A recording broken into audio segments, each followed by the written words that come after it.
Pozdrav svima pčelarima i vrtlarima. 15. vikend u sezoni je i sredina lipnja. Odlučili smo proširiti pčelinjak na najjednostavniji mogući način. Pogledajte kako smo to napravili. Uživajte. Odlučili smo proširiti pčelinjak i pokušat ćemo to napraviti najjednostavnijom mogućom metodom, tako da se sami razrojimo ove proizvodne zajednice. Za to nam je potrebno od opreme podnica, leto koje je stavljeno na najmanji otvor i još je on zatvoren toliko da može proći jedna pčela, ne više, jer zajednica koju ćemo napraviti treba se organizirati da se može braniti, zato je moramo na taj način pomoći. Jedan klasičan LR nastavak, jedna satna osnova, najlon za pokriti, poklopac i naravno krov. Iz zajednice ćemo uzeti jedan puni okvir meda koji ćemo staviti ovdje, znači na treću poziciju, a na prvu poziciju ćemo staviti jedan puni okvir poklopljenog legla. Radit će se o neprirodnom položaju rasporeda u pčelinjoj zajednici, gdje će nam okvir meda služiti kao pregradna daska koja će sprječavati da one idu dalje.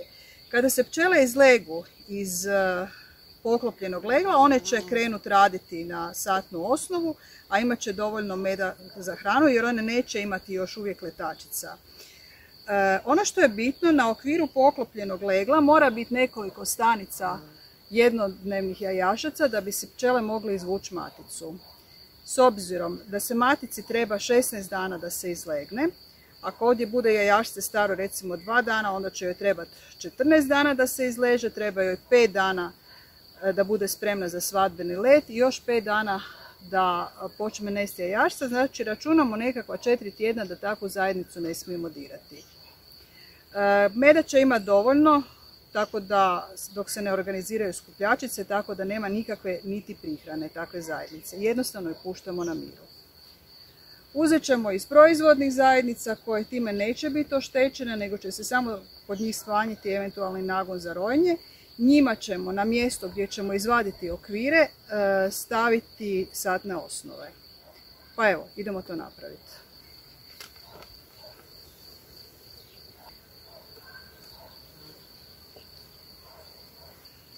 Znači uzimam okvir sa pčelama i puni okvir meda. Evo, ovaj će biti potpuno ok. Ima nekakvih stanica za ostalih trutova, to će biti ok.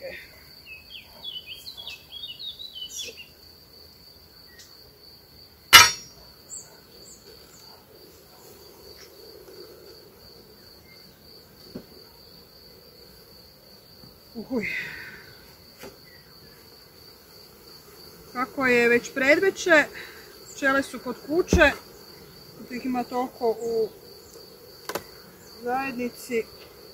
Sad ovdje moramo biti pažljivi, bitno je da ne prenesemo maticu, nego samo leglo koje nam je potrebno.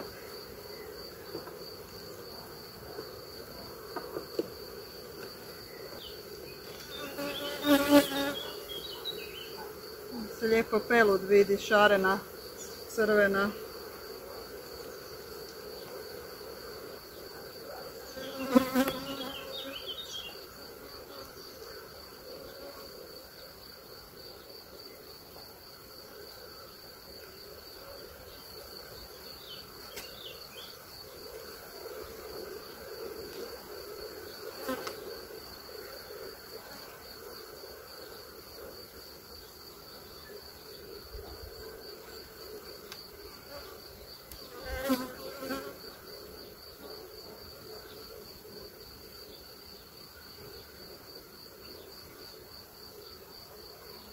Dobar.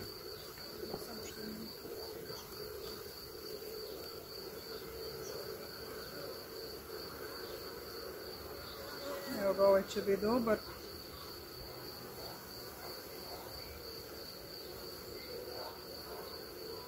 Samo moram pogledati da ne bi matica bila gdje.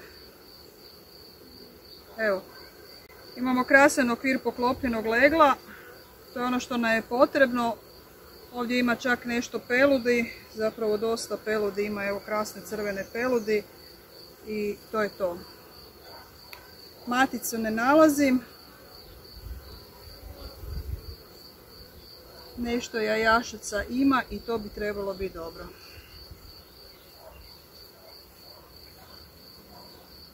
Znači to ide skroz uz zid.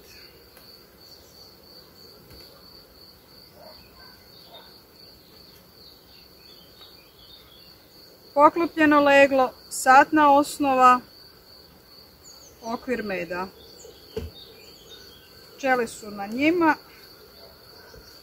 Ono što ćemo još napraviti, da ćemo s jednog okvira istresti pčele. Samo moramo paziti da ne bi bila matica na tom okviru.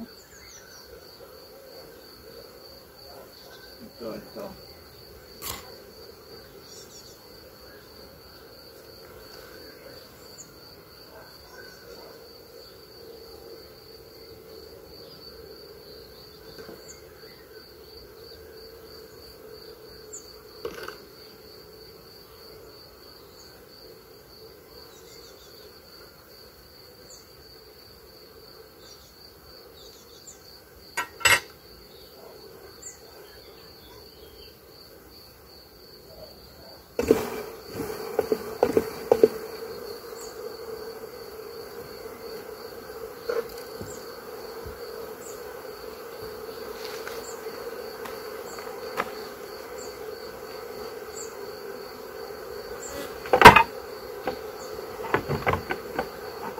Najlon, poklopac, krov. Znači sad sljedeći pregled je za 4 tjedna kad ćemo vidjeti da li se matica oplodila, stvorila, oplodila i da li je počela nesti jajašca. Nastavak slijedi za 4 tjedna. Voljeli bi da se pretplatite na naš kanal. Za vas je pretplata besplatna, a nama je poticaj za daljnji rad. Dakle, samo kliknite na pretplati se.